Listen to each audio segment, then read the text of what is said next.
Good evening, everyone. We appreciate everybody being here, especially on Veterans Day, as we honor those among us who serve in our community.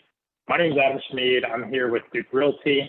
We're, of course, the property owner of the former Mitsubishi site at 6400 Katella Avenue. We are excited for the opportunity to bring a tenant like Amazon to the city of Cypress.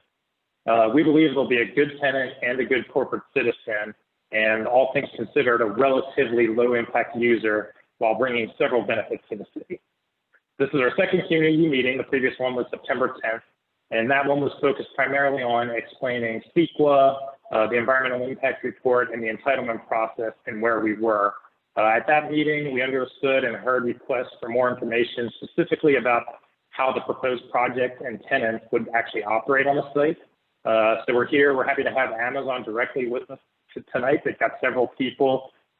We've shared with them some questions and concerns that we've received from the community. And, we're going to go about 30 minutes for Amazon's formal presentation, followed by Q&A for about 90 minutes total. We encourage you to listen to the presentation, and when you have questions, please submit them in the Q&A chat box at the bottom where it says Q&A. And after Amazon's described their operations, we'll go through questions we've received, answering as many as possible. We're going to prioritize questions regarding Amazon operations tonight. And I'm sure everybody noticed that there's a third community meeting this Friday, also at 5 p.m. The focus of that meeting will be on sustainability and economic development, and we hope you can make that meeting as well. If at the end of 90 minutes we have any remaining operational questions, I'll invite you to send an email to an address that we've got set up for the project, and we'll do our best to get your questions answered either on Friday or through some other means. So with that, I will turn it over to Stephen Meduli-Williams with Amazon. And, once again, I appreciate everybody showing up to be here and providing insight onto learning insight and how this proposed project would operate. So with that, Stephen, you want to take it away? Great. Thank you, Adam. Good evening, residents of Cypress. On behalf of Amazon, I'd like to say thank you so very much for affording us the opportunity to be here today to have a fairly candid discussion about Amazon and particularly the Katella Avenue site. On behalf of Amazon, we are proud to be a future partner to the city of Cypress, and we look forward to not only being able to deliver essential packages to residents of Cypress, but also to creating jobs and having other long-term benefits as a partner. Today, I'm joined by several of my colleagues from our economic development team, our public policy team, entitlements, and most critically, delivery station operations to discuss and answer many of your questions that I know that are out there and that you're excited to talk to us about. With further ado, I'd like to turn it over to Melissa Watkins from our entitlements team to start the presentation. As Adam mentioned, we're going to spend about 30 minutes really talking about what is a last mile delivery station, how our operations work, solving for questions around traffic impact and safety. We'll talk quite a bit about how we're a good neighbor and partner. And then lastly, we'll turn it over to you in terms of questions that you may have about Amazon's last mile delivery station operations. Melissa?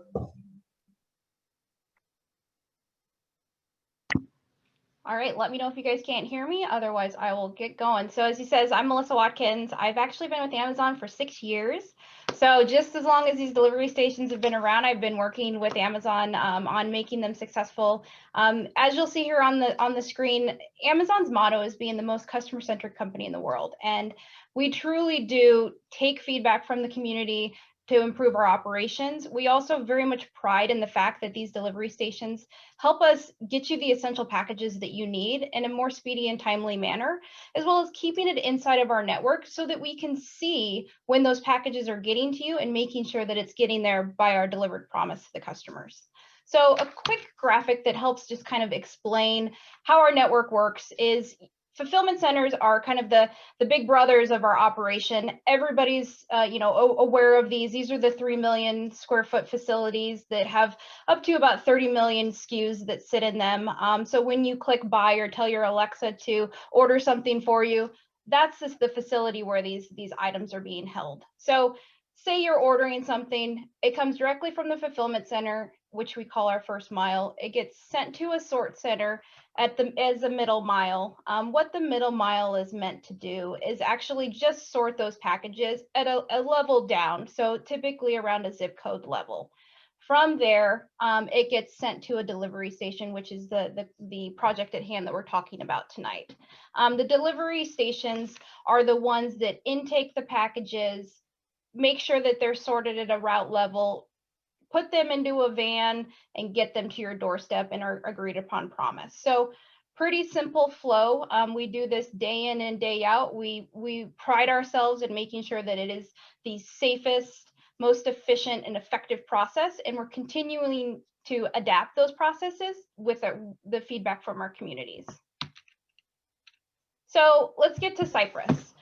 You'll see it's a beautiful station that we've designed here. We very much appreciate Greenlaw and Duke being partners in this. I know that you guys have probably seen this rendering before, but a couple things that we just want to point out here is, there is an existing building in the front. That building will not be occupied or used by Amazon. Our operations will be run out of the facility that's located in the back. Other call outs too is there will be separate ingress and egress points for each of these areas, and we'll go into great detail about who will be using what areas. So we do that in order to make sure that our operations are running as safe as possible, and we're not commingling certain things that may not work when they're running together. On that note, I'm actually going to pass it on to Will. Will is a local of Cypress, so really excited to have him part of this project. He'll be going through all the operations, and then like we said, if you have any questions, please feel free to drop them into the question and answer box, and we'll get to those at the end of the presentation.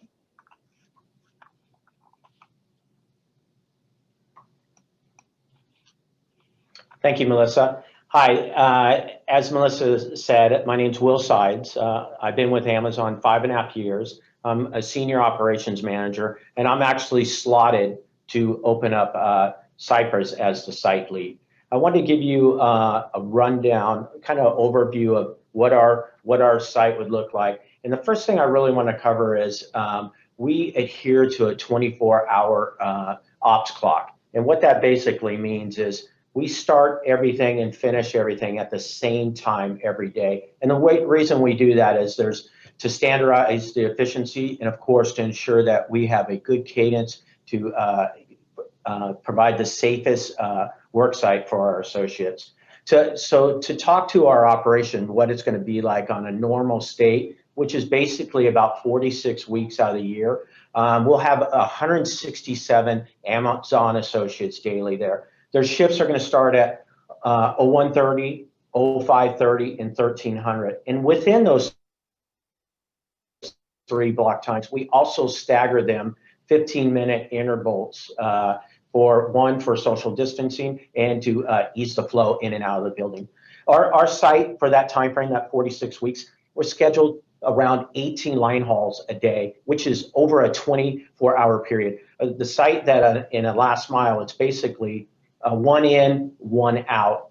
So you will not see lines and lines of trucks queued up ready to get into our site. This is, as Melissa stated, we're not a first mile, we're the last mile. We'll have about 189 delivery associates and vans daily, and they typically dispatch from 10 a.m. till 11:30.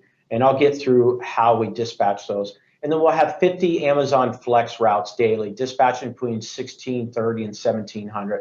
Flex is where we outsource. You'll see people in their personal vehicles. This is to provide the best service that we can. If we had possibly late volume or we need to do a redelivery, we hire locals to come in and make deliveries, just almost like Grubhub on there. But out of that, the other weeks, those 5 to 6 weeks a year, as in any area of retail or business, that during our holiday season, we do get our volume does increase. And so with that volume increase, our capacity, we will have more associates. So we'll be having about 390 associates starting daily. So they'll start the same times before, the 1:30, the 5:30, and 1300, but we will have an additional shift that starts at 1700 in the day. And then we will increase to 38 line haul trailers over that 24-hour period. So as I stated, you will not see a queue of line hauls. And our drivers, our delivery associates, will increase to about 477, but we will always maintain the 50 flex routes daily. That will not change.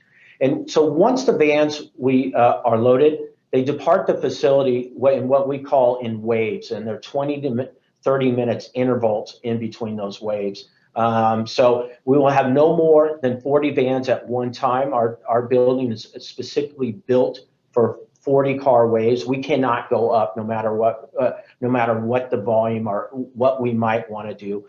They do not return to the station. So the drivers typically take anywhere from 8 to 10 hours of a planned work, and they're out for that 8 to 10 hours. So you'll see them return after that time. So it's not like an in and out picking up more packages on that. Some things that I wanted to also state were every Amazon site, we have 24-hour, 7-day security on site, as well as extensive cameras covered both inside and external of the building. I did state, and I'll reiterate, that our line hauls are one in and one out. And then our parking will be confined to on-site. There will be no street parking. And as we get down to the slides, I'll show you where the parking will be. This will be for our vans that will stage and for our employees, our, as we call them, associates, vehicles. Anytime we have a vehicle on site, the engines do not run. One, for, of course, the environment, but it is an Amazon policy that we don't leave any vehicles running anytime loading or unloading vehicles, and as well as it being a California state law. You might wonder where Cypress is going to deliver.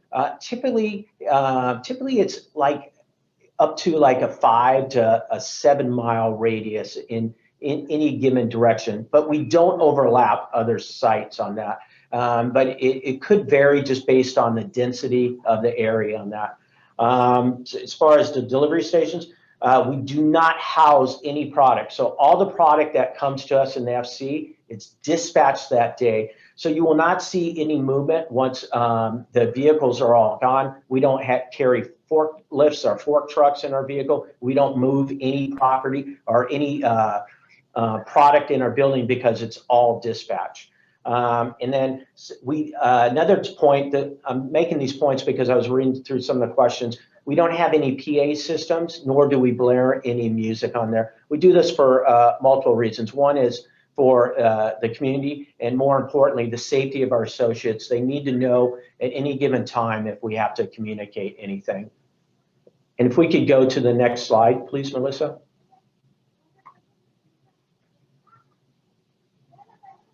As far as traffic and mitigation, definitely want to talk about this. So neighborhood through traffic, vans are guided on a GPS route only. The only reason they would be in a residential area is because someone ordered it and we are delivering it. The GPS, they do not have the option to, we don't route them to quicker routes like Waze or anything like that. We don't give those options. It's set on a set path that's ran through the way their routes are loaded on that.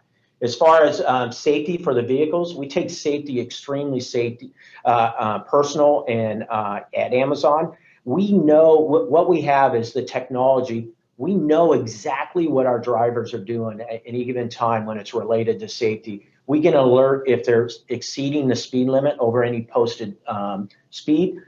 We know if they're maybe a fast start, if they're accelerating too fast. We know if it's a sudden stop. We even know if they're not even wearing their seatbelt. And the reason that we do this is, one, is to protect the community out there, but to ensure that we are correcting the behaviors that we know correct to make sure that our drivers are out there doing what they should be doing best, which is the number one thing that we shoot for is safety is always first. For noise concerns, we have a controlled trailer yard. And so if you look at the building, our delivery for the line hauls will be on the north side of the building. So that's on the Katella side. So those line hauls are the trailers or the tractor trailers that come in. They'll come in off holder, they'll turn in, They'll back up right to our building on the north side, and we'll manage it, like I said earlier, one-on-one. The vans have a process in place that we will be using visual cues. We will not be sounding any horns, blowing any whistles for movement. We are be 100% silent in Cypress by using hand signals, lights on that. And as I stated, we do not idle at all on the property at any given time. As far as you know, some exciting news that I'm pretty happy about is our electrical vehicle fleet. As an organization, we have a global commitment to have 100,000 electrical vehicles in the delivery fleet by 2030. But what the exciting stuff is, Cypress has been picked as a flagship site. So, you know, pending utility infrastructure, we are targeted to be fully EV by 2025 on that. So as we're building the site, we are setting up for everything for that. So we'll be ready to go once that's implemented through all the infrastructure through the city and all that. As far as drones, we will not be using drones at any of our sites. Multiple reasons. We're not a designated drone site, and plus we are too close to an airport. With Los Alamitos being down the road, we would not be using any drones. And I really just wanted to cover some of those things there, but I'm really excited. I appreciate your guys' time. Like I said, I'm going to be the site lead for the building. I have a relationship with Cypress already, so I'm excited. But I thank you for your time, and I'll turn it over to Melissa for the next slide.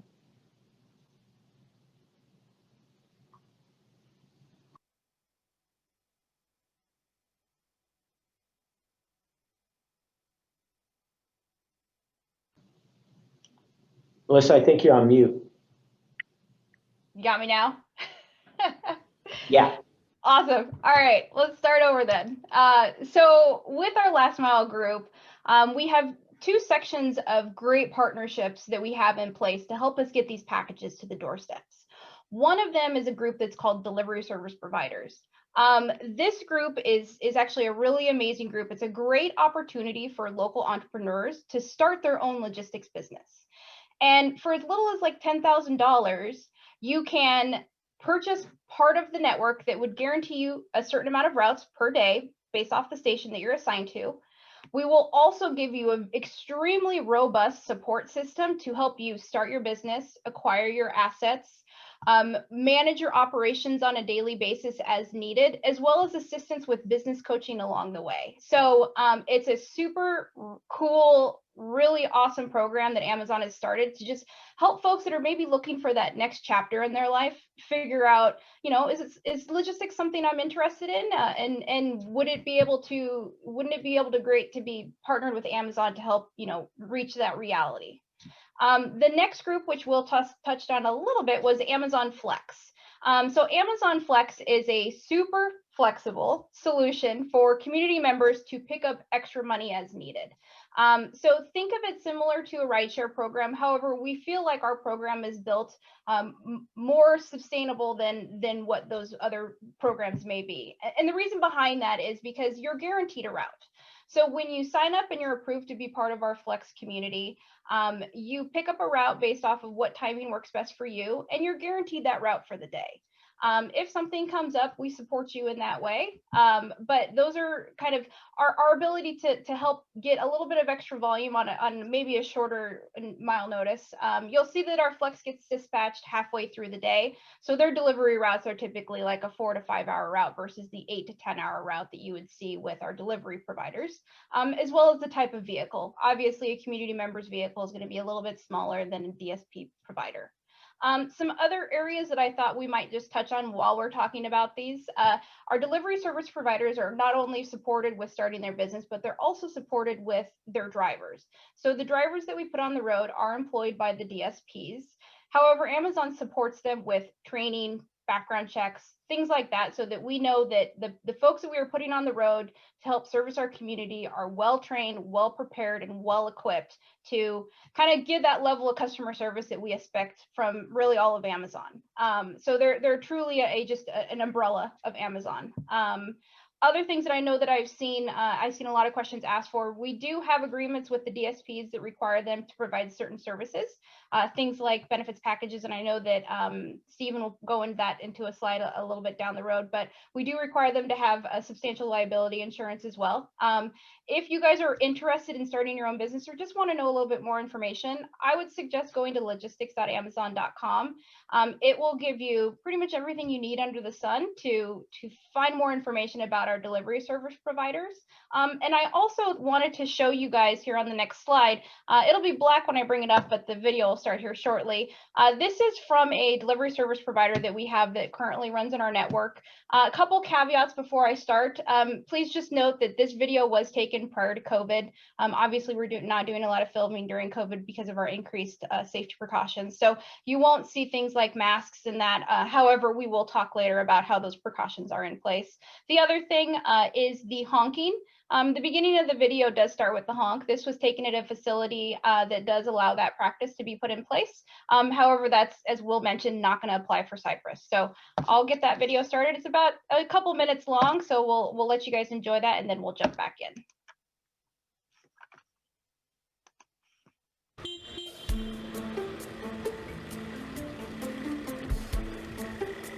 I served 26 years in the Army. I'm a retired veteran. My story is a little interesting. I came in the Army as a private, as a mechanic.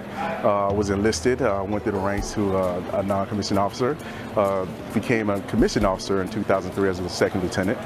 Served multiple tours, deployments. After 26 years, I came to a point where, I wanted to do something else. I believed I served my country, and I did a great job doing it, I believe, and I wanted to do something a little bit more for Quentin, myself. So becoming an entrepreneur is what I wanted to do, and that's why I decided to make that change. Allegiance Logistics is a transportation company, which is a delivery service partner with Amazon.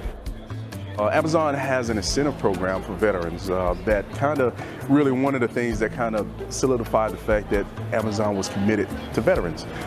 It's a $10,000 bonus that goes to your budget once you first launch. So to me, when I found that out, I was like, wow, this organization really is committed to helping vets and want them to, join this partnership and do great things. Well, when we sat down to create our delivery service partner program, we really sat and thought about who do we want to partner with? Who do we want as the leaders that will be coaching the teams, that will be making package deliveries to customers to their doorstep? And we really thought about people that were hardworking, that had grit, that had a bias for action, that delivered results. But above all of that, we really wanted people who were leaders, who loved coaching and developing teams, because these are the folks that are going to be the face of the company as they go out into the communities and deliver packages. And so these are really qualities that the women and men of the armed forces have. And so we're really proud to have committed $1 million to helping fund startup costs for military veterans as they launch their own package delivery business with Amazon. My biggest advice to any veteran that is motivated, that want to do this job, and for me, and I'll just tell you a little quick story about myself, and I tell Amazon all the time, I said this job for me is very therapeutic. One of the transitional things that we had that veterans go through when they retire or depart service is, transitioning back to civilian life. For this job, for me and my employees, it has been a lifesaver for me because I come here excited every day. It puts me back to where I commanded troops and we were stand-ups and we were doing meetings, and the motivation and excitement to see in those employees' eyes is phenomenal. So for veterans that's considering doing this, I would tell them by all means jump into it, see what you think, get through the background, and it may be the best opportunity they have.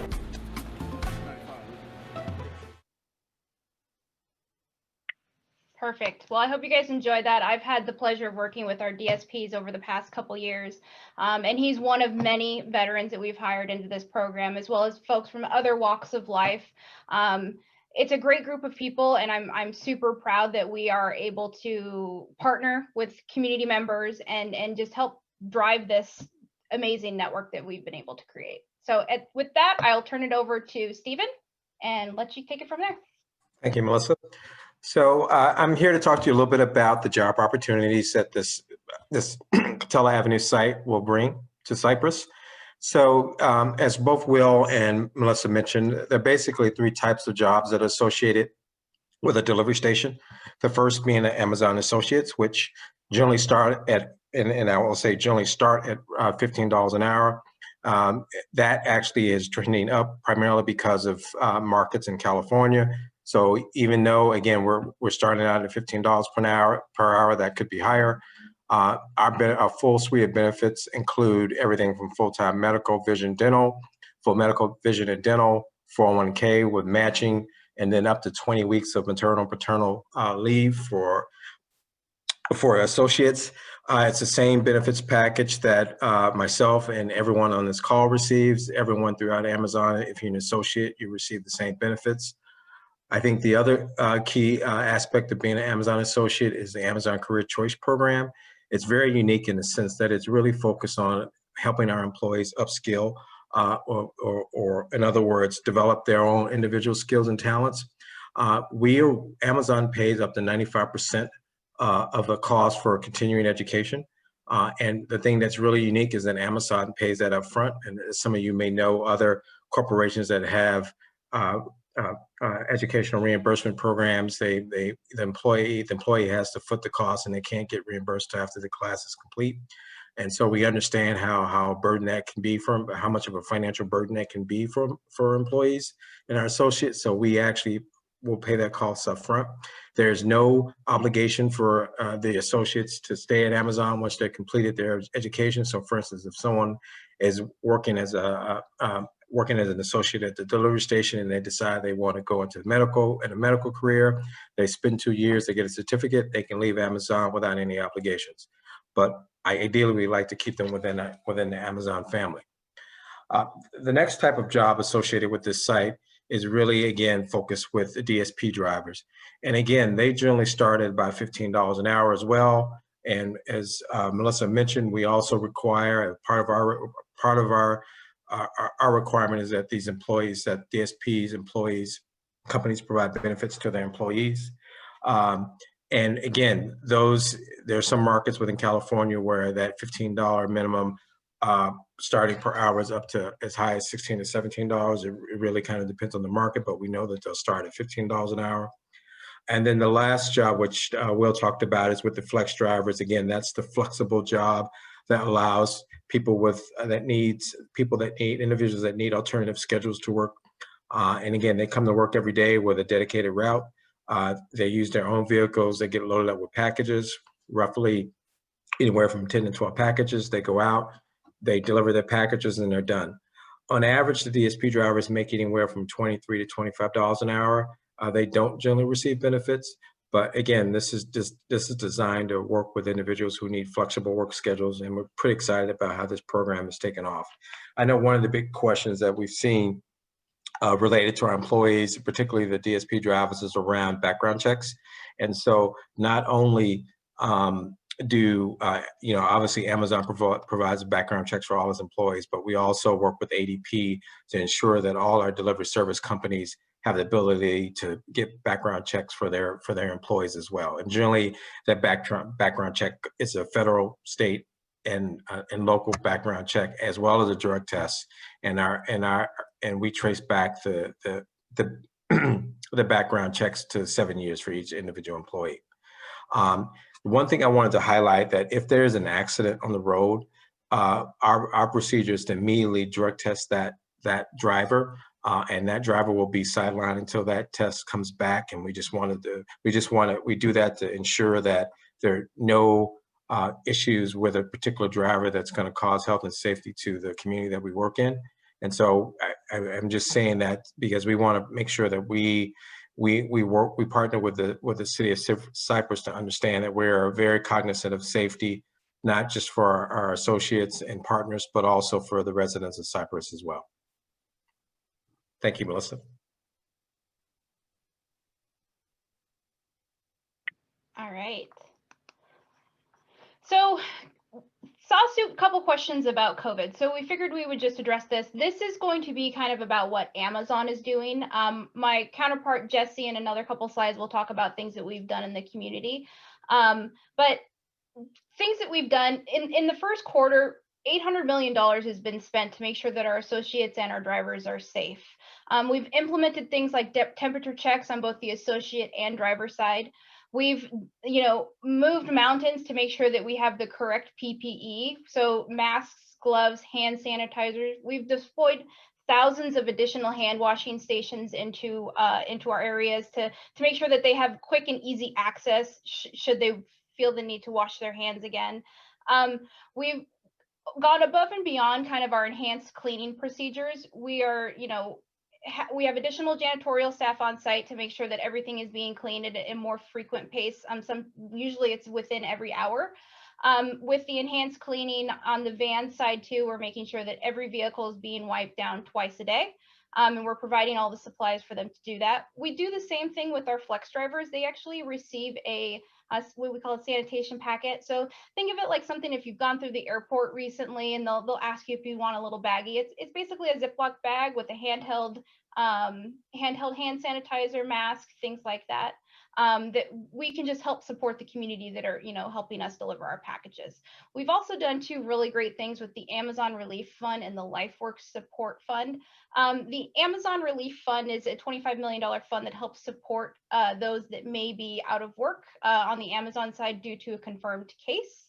The LifeWorks is actually a mental health support for our DSPs, our DSP drivers, and their immediate family.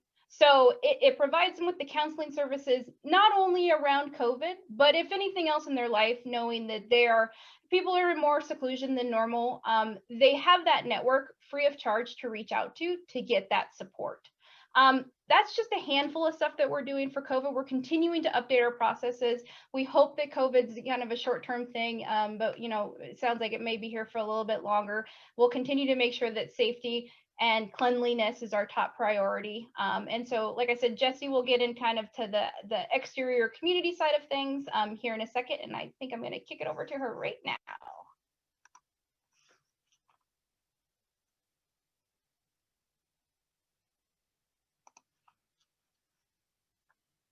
Jesse, you're on mute. I am on mute. Hello, I'm Jesse Sorensen. I am the Regional Community Operations Manager for California right now. So I'm still building out my team. My team should be in place early 2021. So what is community operations? Community operations, like our North Star. So what we believe in is we believe our neighbors are our customers. We recognize we have a responsibility as Amazon to be good neighbors and support the communities that we operate. We know we can do better, and that's why we created this community operations team.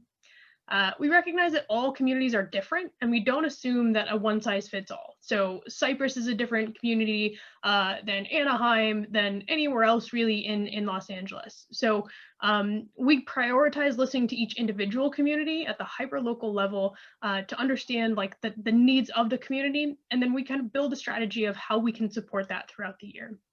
So community operations kind of operates in two areas with the station. So one, operationally, like my team would work with Will, we would do some audits and we would look at the operation and how it's impacting the area around us. And are there processes that we can make adjustments to? Is there staffing that we can adjust that helps mitigate any issues that we're seeing? The second piece is that we build relationships with our station operators. So it's amazing to have Will, who knows Cypress as someone who's representing the station, and partnering with our communities again to figure out what the needs are of the community. What are the themes? What are the things you're focusing on? And then we work with our teams, our associates, our drivers, our managers to kind of put together what type of giving and volunteering that we can participate in or want to participate in throughout the year. There's a couple things on here as examples. Again, these are not one size fits all, so this is not a like we do this everywhere, but just some examples of things that we've done this year. So COVID and disaster support throughout communities. Definitely in the beginning of COVID, there were some very big pushes where we partnered with like the American Red Cross and other large organizations to be able to take PPE, so like masks, hand sanitizer, and leverage our logistics network to be able to distribute them to places in need. Another fantastic example was done up in Portland very recently in September when they had a big flare up of fires. It was very uncommon for that Oregon area, and there was a huge need. Our teams, so AMZL Logistics, our Fresh team, and AMXL partnered with the Red Cross and the state governments, and they delivered 38,000 items supporting first responders and evacuees across Washington and Oregon state. Last thing that we do very often and very commonly is working with our schools, whether that's backpack drives or supplies. We often work, or this year specifically, we've done a lot with digital learning, and is that our devices that have been needed, whether it's Kindles or internet support and things like that. So again, it's not a one size fits all, and I'll work closely with Will when it comes to meeting community members, figuring out like what the needs are, and then putting together that strategy of how we'll operate in Cypress. Lastly, that email down there, the AMZL-support, I think I saw it in one of the Q&As as well. AMZL support is our escalation email. So right now, like I said, I don't quite have a team right now, so I don't have a direct liaison that we would be able to provide immediate answers for. But the AMZL support alias is hosted 24/7 by our central our team that monitors that constantly. So basically what they do is they take those escalations and they make sure that the answers or the next steps get to the right partners and are fielded to the right person who can provide answers. They also continue to follow up to ensure that those answers are received in a timely manner. So it is the place where, like, from a community perspective, that you can reach out to and escalate to. So that's kind of it for the community operations piece.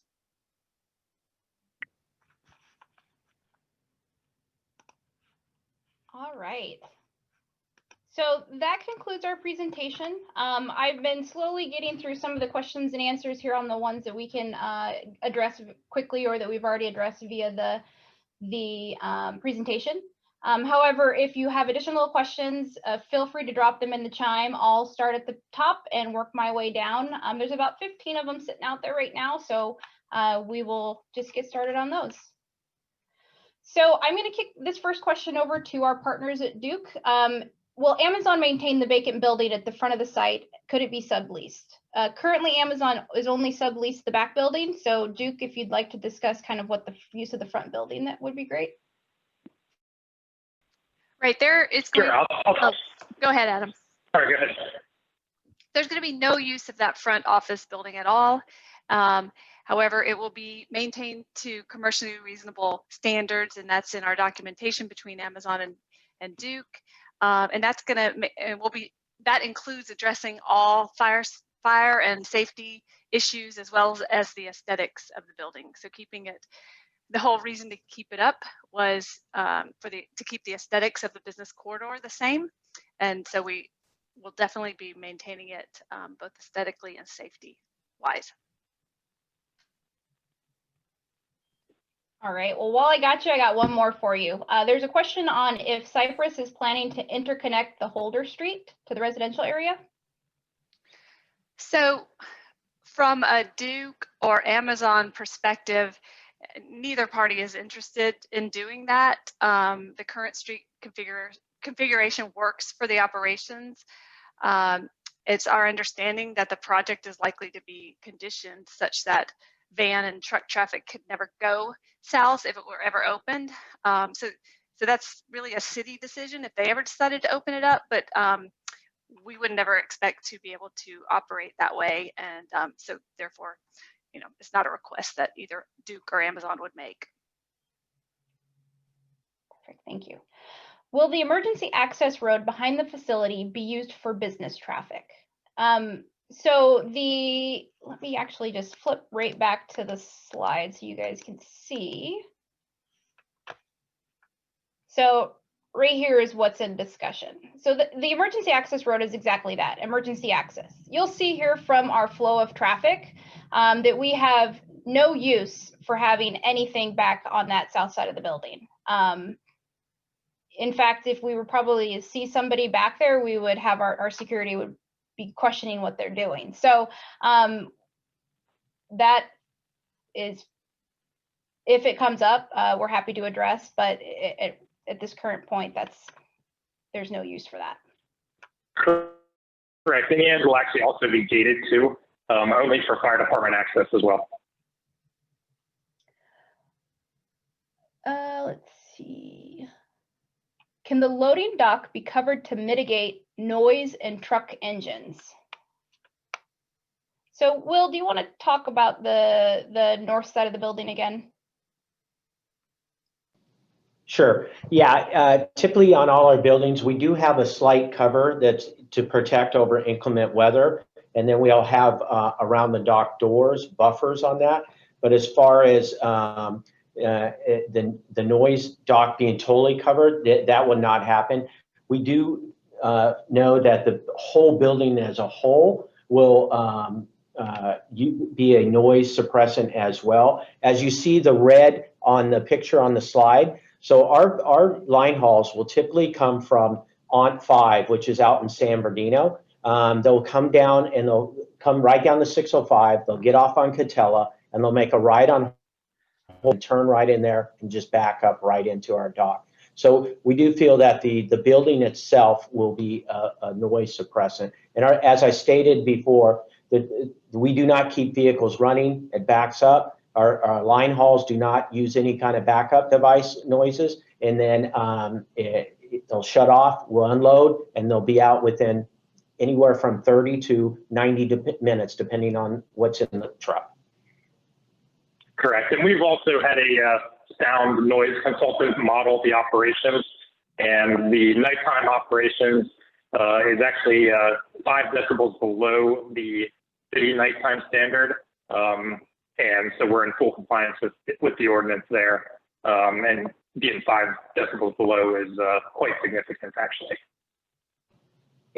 And I did want to state, I know there's another question down there as far as being OSHA for our vehicles. Our delivery vans do have a backup beeper. However, the way we design our buildings for our delivery vans, we want to keep them the flow going one way, that there is no need to back up unless something, if there's an exception to the rule, if somebody had to back up, and that would be during the daytimes of those dispatches from 10 in the morning till 12:30 in the afternoon. So I just wanted to clarify that our delivery vans do have a backup device, but we do not back up in the facility.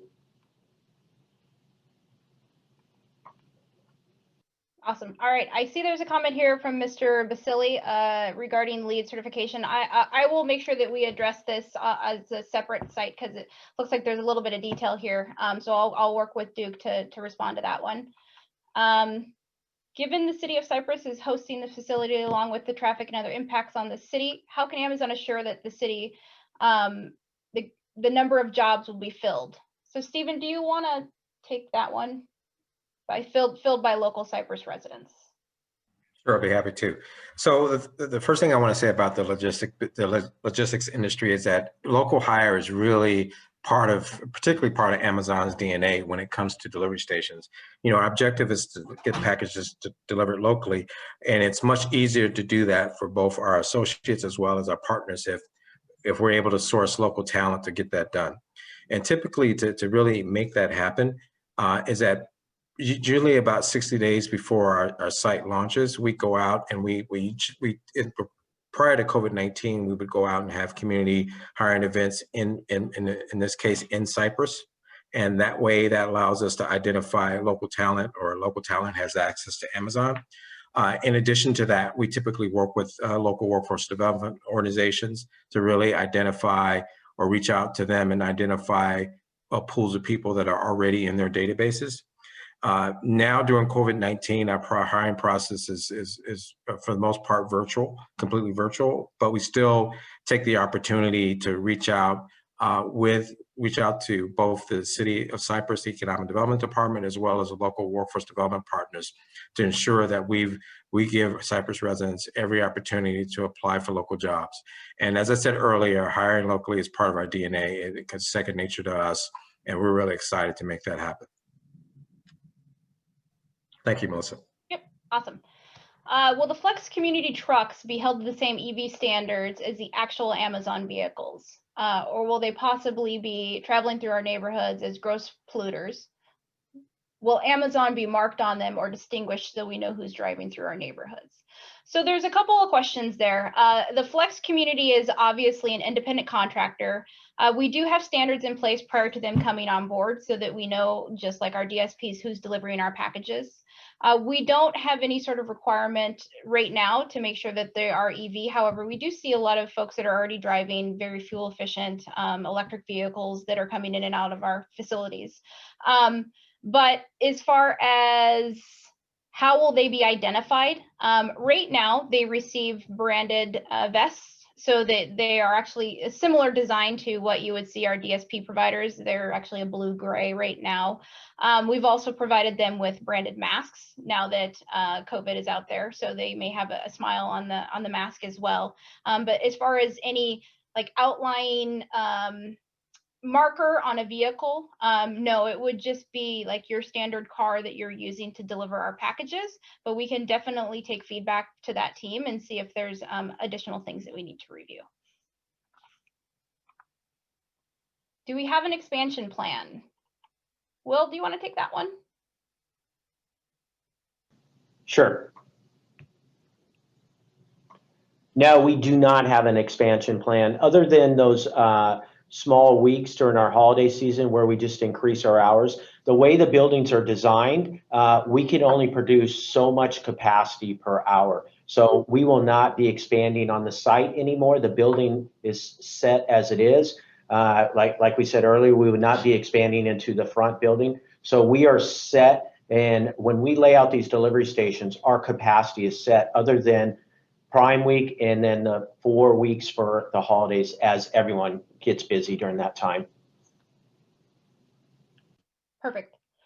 The next question is regarding congestion on the cross streets of Holder and Chorritos. There's not major thoroughfares, but there's fear that it will become such if this project goes through. So Will touched on this a little bit, and I know that I'll just kind of go over it again.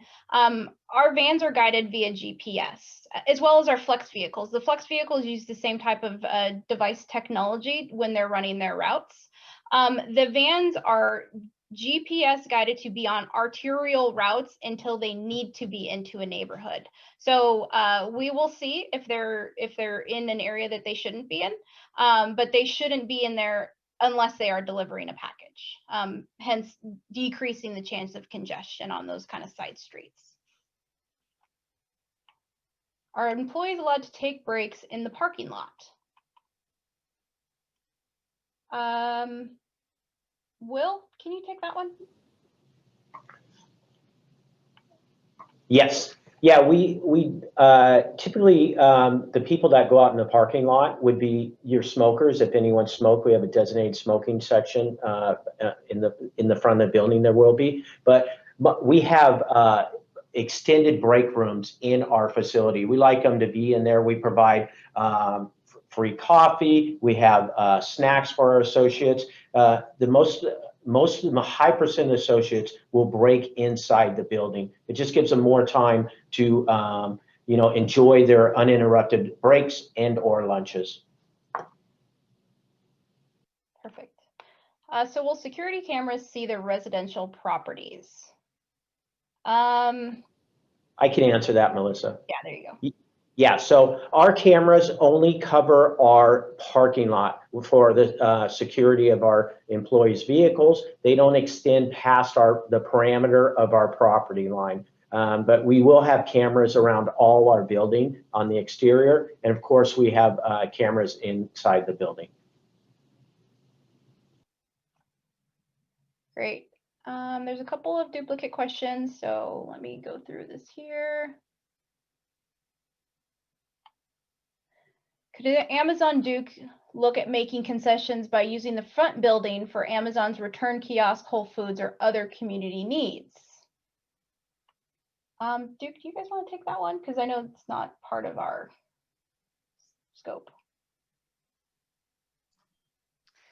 It currently is not part of Amazon's scope, and there's no parking for that building. All the parking has been allocated to the Amazon operations. So to use it for anything in the future, you know, it would have to not interfere with the Amazon operations, which would be pretty difficult. It'd have to take parking. It would also have to go back through city council for approvals. So it's hard to imagine that it's going to turn into any meaningful operation that requires parking, just basically because of what we're trying to get approved here.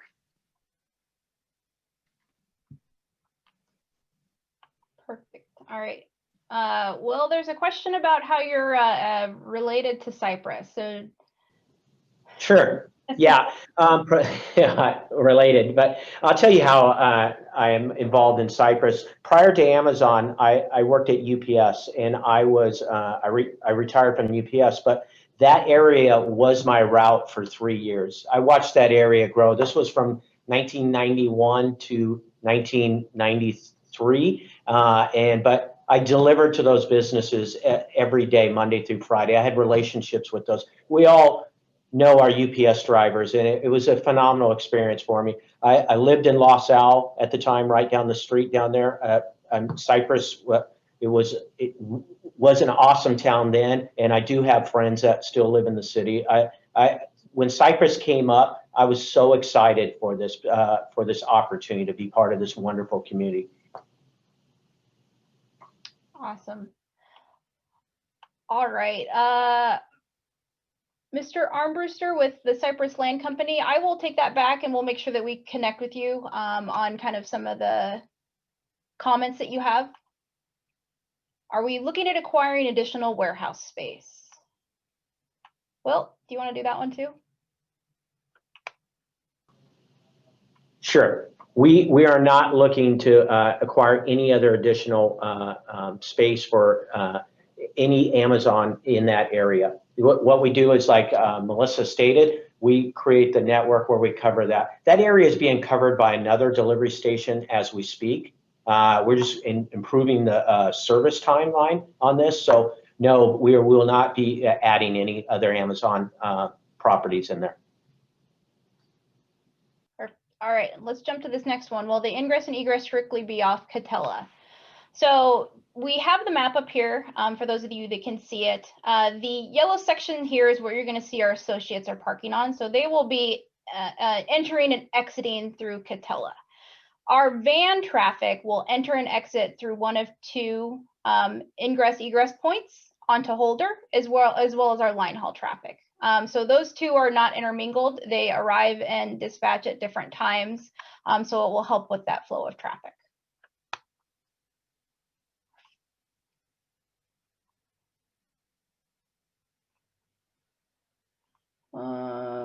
Let's see. Will Amazon be willing to designate or create a community liaisons during the first 6 months or possibly 12 months of operations? So the good news is you already have one. I know that Jesse, do you want to kind of talk through that again? Yes. So a specific person that you can actively reach out to with like a contact, no, not right now. So I'm still working on building out my team and getting employees in place to be able to support these sites more locally. So like there will be essentially one of me per every 5 sites that will work with Will and teams to be able to answer some of the questions and concerns. That amzl-support@amazon.com, I'll put it into your chat or answer back to you. That is the best place to go right now from a community escalations perspective. So what that does is it's monitored 24/7. There's an entire team that's dedicated to taking in those concerns and getting them to the right person. So that gets to me or it gets to Will, or realistically it gets to me and Will, and we're both able to get that response and track that back to you. So a lot of times when we have issues, we want tracking on it so that we can learn from it. Like we can resolve that issue. And if it's something that we can solve in other stations also, we want to replicate that and do that as well. So it's not going to be specifically a person that you can reach out to, but that AMZL support is live supported. It comes fielded back to us, and we ensure we get an answer back to you. So that can I elaborate on that? So as a station manager now, we get contacted by Jesse. And then what we as a site lead, it's my responsibility within a certain time to go visit this, take care of this. And we have to follow step by step where it's tracked.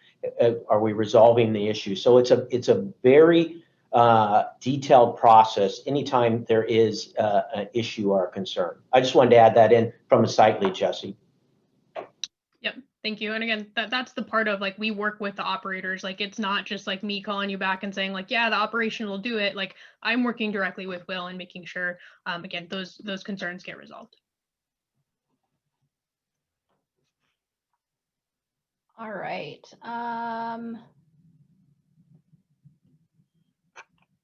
Let's see here. Will a signal be installed on Katella so trucks can turn left? Duke, do you want to field that one? I'm not sure I understand that. Katella and Holder, there's already an existing signal.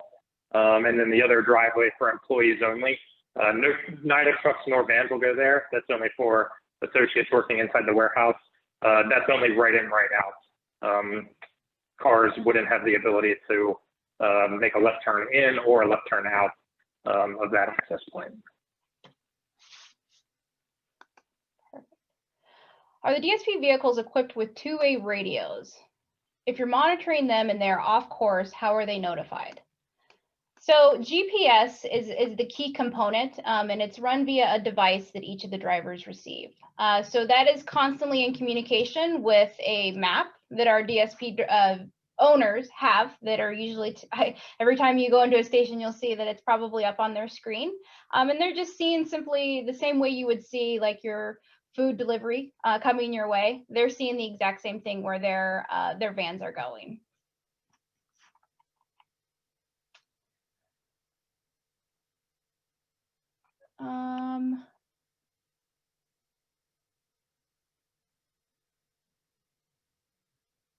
At the beginning of the presentation, it was mentioned there are several benefits for the city and the community. What are those benefits other than faster package delivery to those who use the service and a small amount of available jobs? I do not see benefits to the residents. Stephen, do you want to take that one? Sure. So I think the core benefits from a delivery station are exactly just that. And one, we're able to get packages, particularly now during COVID-19, we're able to get packages to people who are not comfortable being out shopping in public. And I think right now that is certainly a critical benefit to not only residents of Cypress, but residents throughout the country. In terms of the small number of jobs, this particular site on Katella is expected to generate anywhere between 400 and 800 jobs, depending on whether or not we're in the Christmas holidays. And, that's obviously fairly significant in the sense of, those are job opportunities for individuals who need flexible schedules, college students are going to school part-time, and this is, individuals that I've run into that have been DSP drivers. So I wouldn't necessarily characterize that as a small number of jobs, and that is not an important benefit. I think in terms of the other traditional benefits, in terms of community partnerships that our community, our delivery station operations or our AMZL operations team provides, I think the goal there is really to develop a partnership, a local partnership with organizations that impact Cypress in a very positive way. And I think this is something we've started to do historically, and that includes everything from contributing to Little League or a soccer league. And I think the thing is that we become long-term partners to particularly neighbors who are very close to the facility. And I think that has a value which you really can't measure. And so in terms of benefits, yes, I think we're happy to deliver packages, particularly to people who are challenged given the current environment. Number one. Number two, we're always excited about providing jobs, and more importantly, a career opportunity for residents of Cypress. And number three, our community operations team, is building a platform that will allow us to reach out, particularly to neighbors and organizations that are are in close proximity to our delivery stations and develop long-term partnerships. So we're pretty excited and proud about the impact that we have. Thank you. All right. So a couple questions here. When delivery vans exit the facility, will they be restricted to go east or west on Katella, avoid going straight through the Holder Street? So that's a very hard question to answer because our routing is going to send them on the arterial route to pretty much their end location and work their way back to the station. If there is concerns that come up by specific routes, we can always address those as B, but with the facility not functioning, it's really hard for us to tell you exactly what the routes are, especially if we don't know who's ordering packages.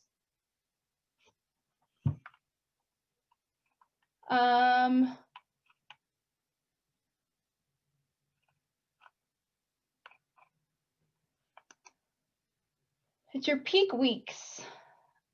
The slide indicates 390 and 477 vans, which leads me to believe that you'll need 867 parking spaces. For the EIR, the site only has 799. Where will the remaining 68 vehicles park? So the numbers that we're showing you are our maximum capacity. As Will stated, and I'm sure he can go into detail there too, we are able to be fluid with our operations to accommodate what's coming in and out of the site. So Will, do you want to maybe talk through kind of some back pocket solutions that we have for things like that? Yes. So what we'll do is, like we said, it is built for max capacity. So if there is a need for that, what we have done in the past is for those 4 weeks, we'll rent a off-site parking lot for our vans and go from there. That's one of our options. But typically what we're able to do, depending on the parking that's not being utilized, we'll be able to make some adjustments. But it really depends on the variables, what we'll see as far as the volume when it comes in.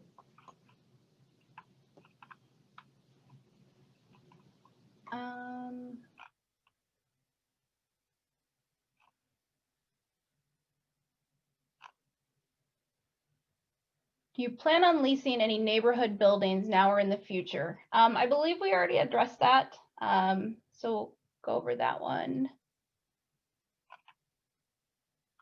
Will said the smoking section is on the north of the building. Is that correct? It would be by the employee entrance. So it would be on the, what would that be? On the west side? Yeah, right there. The west side, yep.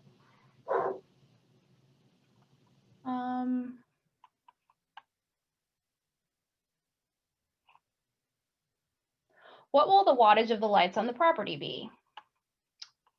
So we do have a WHS, Workplace Health and Safety team, that evaluates anything and everything that's in regards to safety standards. The average safety standard for wattage is actually 1.5 foot candles. So they will review that prior to the station going live, and they will do modifications like adding LED lights, which is obviously a more energy efficient light. But as far as the specifics of this site, I don't believe we have anybody on from construction, but it's definitely something that we can review. Yeah, and I will say that there will be no glare that is allowed to go over the property line. So all of the site lighting will be directed downward to light the site and over this site and not spill over onto adjacent properties. If we wanted to witness a comparable site and location operations, where would we find such a site locally? So unfortunately, we do restrict visiting our sites, obviously for safety concerns. We want to make sure that those that are on site are aware of and fully trained to be walking on our premises. There's great videos online that can show you what our operations do. Another great tool that we're going to have is that community engagement. So as things come up, I know I've seen a couple questions regarding backup beepers and things like that. We'll work with you guys to figure out how to mitigate those issues. And I'll just add to that that the city council members have all toured a facility. A special arrangement was made so that they're aware of exactly how this operates.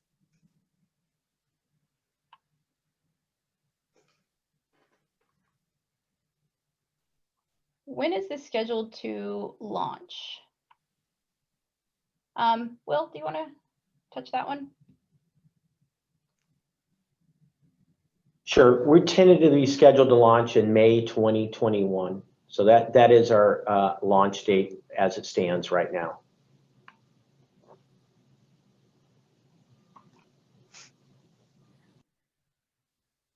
I see another question, if you don't mind me answering, in regards to the line hauls.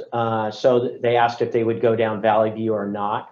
Our line hauls would strictly be going on 605. They'd be coming from the Inland Empire, 605, get right off on Katella, and then make the right on Holder.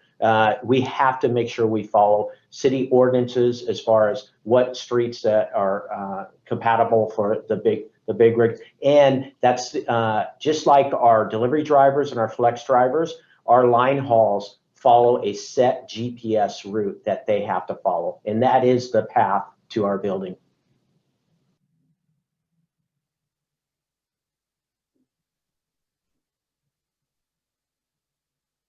So there's been a couple questions about conducting a live test. So as Will mentioned, our line hauls are one in, one out. So it would be a single line haul that's coming in. I don't know, I don't believe that's anything that we have done in the past, but we can discuss on our side and see if that's something that we would even be able to coordinate, but I'd probably have to take that one back.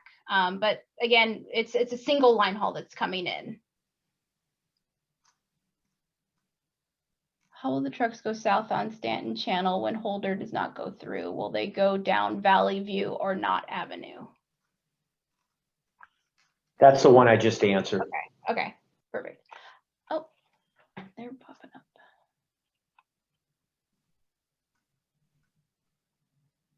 Can you assure that your facility will not exacerbate the potential for electrical blackouts?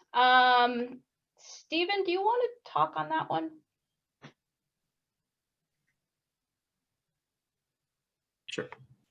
Sure. So this is so we've a couple things with the Cypress site. So the Cypress site is the Katella Avenue site will be our first EV station. It's targeted to be our first EV station in California. And with that, we've been working pretty closely with Southern California Edison to make sure that not only does the site have adequate power for potentially a fleet of EV vans, but also there's ability to have temporary power in the case of some kind of a blackout or other power distribution issues. So to answer that question, we're working pretty closely with Southern California Edison to ensure that this site is not only prepared for EV, but any kind of potential energy challenges that could or might happen. Perfect. And there is a question regarding lease term. Stephen, do you want to cover that? Sure. This site has a 10-year lease term. Oh, popping up.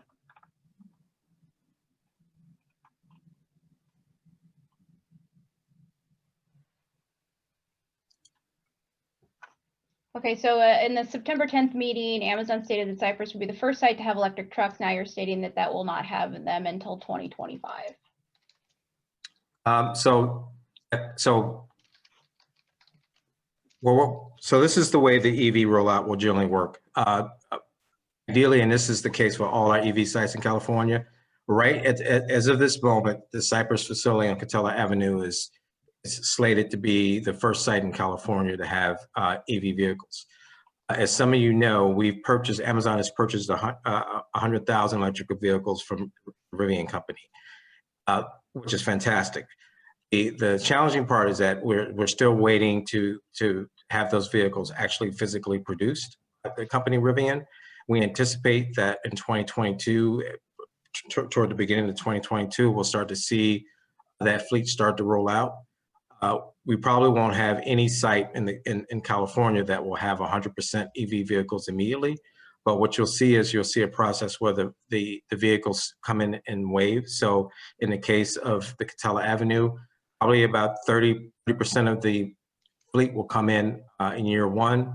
Year two, we'll probably get another 30 to 35%. And then in year three, we will see the balance of the fleet being the gas power fleet being replaced with EV vehicles. So you'll probably see a multi-year rollout of EV vehicles that will fill out the lion's share of the fleet at the Katella Avenue. And that's the way it's going to work with virtually all of our sites in California. And Stephen, while I have you, one more. Sure. None of the statements in this none of the statements are in the current EIR. How can residents be assured that they will be upheld? In terms of EV? Just in general. In general, it sounds like in general statements that we've discussed today regarding. I can take a stab at that. Sure. You know, it's beyond the EIR. The city, of course, is preparing a full staff report, and they're doing that, taking you know, a whole summary of our operations, and you know, they've toured the similar facility in Anaheim. So they're going to compile that, and they're also going to have conditions of approval that if this gets approved, it's going to be subject to those conditions, which is going to reflect kind of everything that we've delivered and promised and said that we're going to do here. So that's really, you know, the EIR, but also the project conditions of approval that the city can enforce. Perfect. And then a couple questions.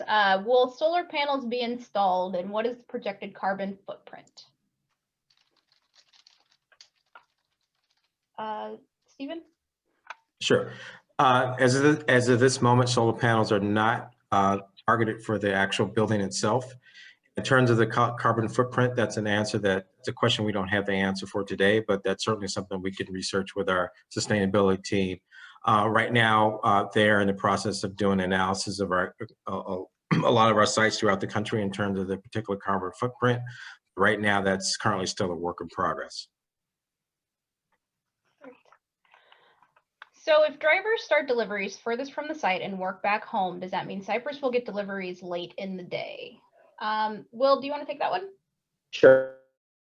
No, that doesn't. The way the areas are broken up are by city. So when we dispatch a route, so we all have maybe 1 or 2 routes in Cypress, and they'll work their way out to the apex of the route, so the top point of the route in Cypress, and they'll work their way back. We won't go out to our perimeter of our building territory and work our way back into the building. So when we say out in, it's based on by city.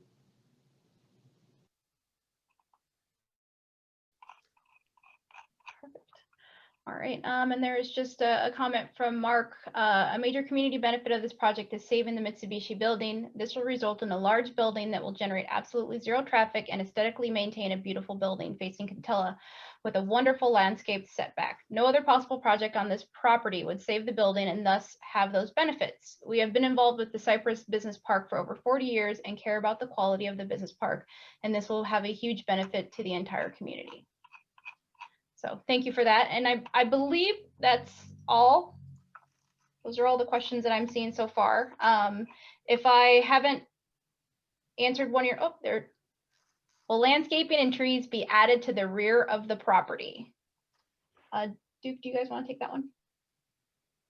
Yes, the answer to that is just a simple yes. We'll put up a berm and much augmented landscaping to buffer the project from the housing. Perfect. Is there going to be a link of the recording sent so that residents that could not attend would have visibility to it? Stephen? Sure. At this time, we haven't made a determination yet as to whether or not we'll be able to provide a link of this actual hearing, of this actual meeting. And we will certainly take that into consideration in terms of the community's request to have access to this. But right now, we've not made a determination whether or not we'll be able to make that available. While I have you, how much revenue will your facility bring to the city of Cypress?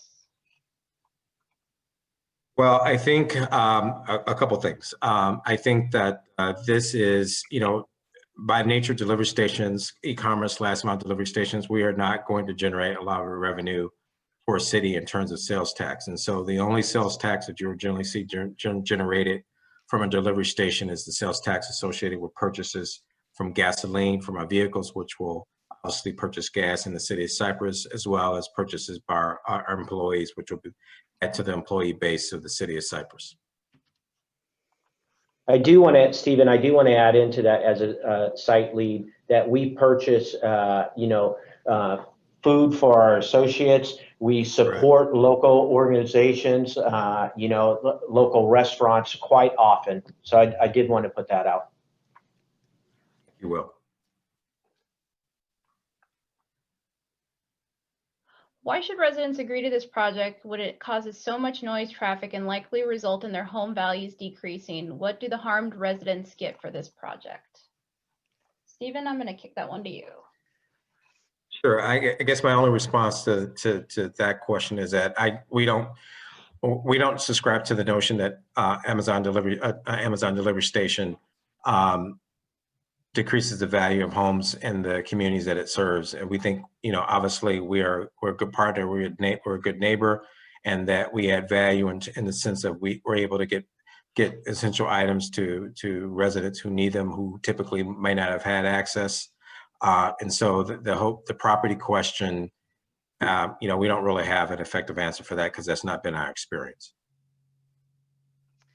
But I would say in general, benefits to the community, you're getting a landlord and a tenant who prides themselves on giving back to the community that they operate in. We'll be closely aligned. We both have programs in place on a corporate level to ensure that we understand community needs and contribute to those. We personally at Duke have a competition internally between regions who does the most for their communities. So I just think that shouldn't get lost, that you are getting a very good corporate citizen as a partner.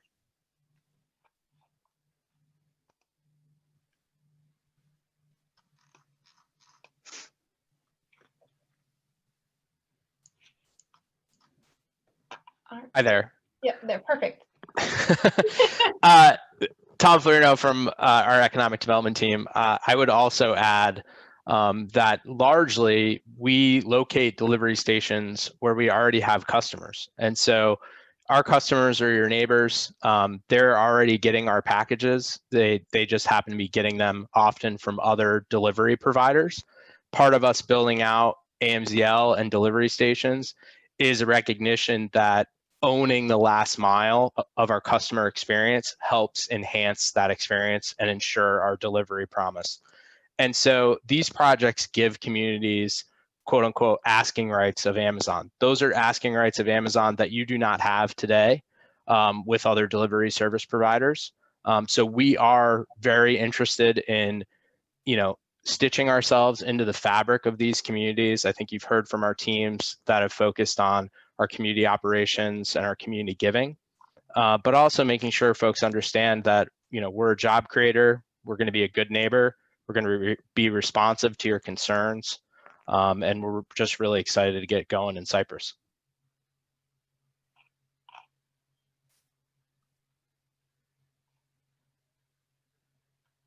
Okay, there's a couple of comments to those statements, but no questions. Is there any other questions that we can help address?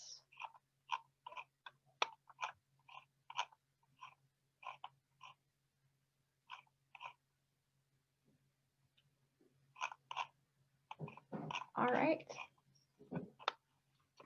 Melissa, I just wanted to also reiterate that this is Stephen. I wanted to reiterate that we have no desire to connect Holder Street. So I know that that's an issue that's of concern. So we just wanted to reiterate that that is certainly not part of our plans.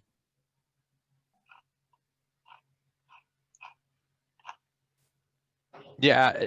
Additionally, I would add that we're happy to work with communities on long-term planning and zoning considerations.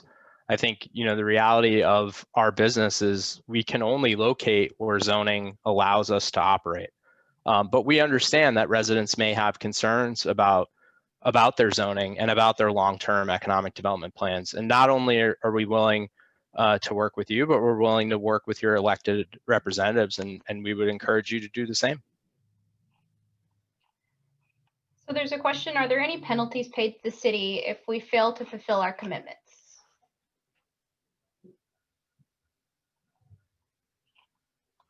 Tom or Stephen, do you guys want to address that one? Sure, I'll take that one. So first and foremost, anything that Amazon's committed to, we are, anything that we've agreed to, we are 100% committed to fulfilling.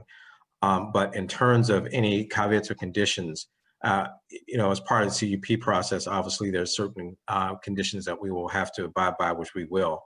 But in terms of penalties, specific penalties that we've signed on to, there are none to this date. But again, if we do agree to our terms and conditions of our CUP, once that's approved, we will most certainly honor those conditions that we've agreed to.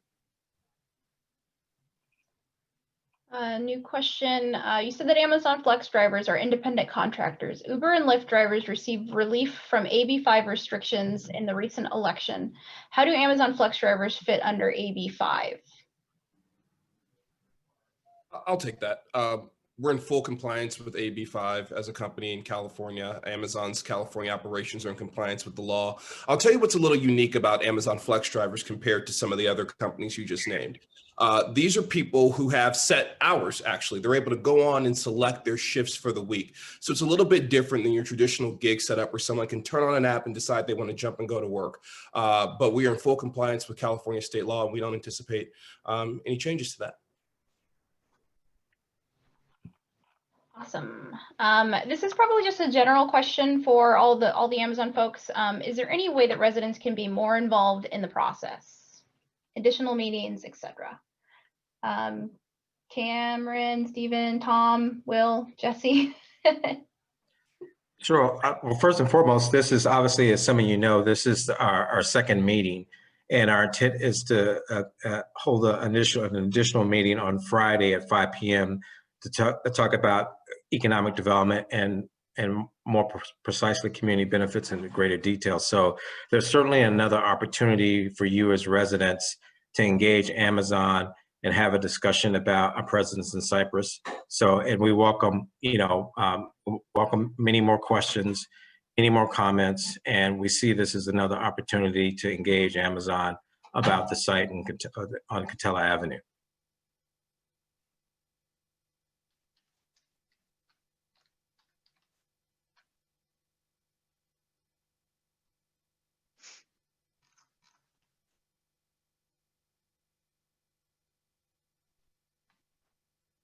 Melissa, you're muted. Thanks, Jesse. Technology these days. So I was just saying, I believe we've got through all the questions. We have about 5 minutes left in kind of the time span we're trying to stay within. So if there's any more questions, drop those into the question and answer box at this time.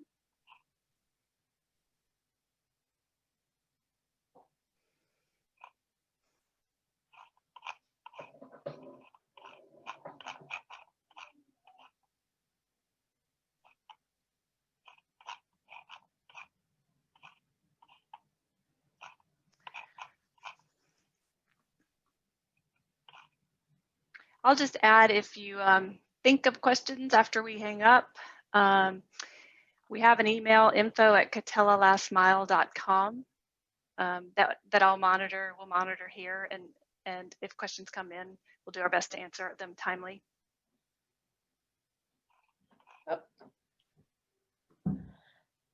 Residents should know that they can comment on the CUP hearing before the Cypress City Council on the 4th Monday of the month.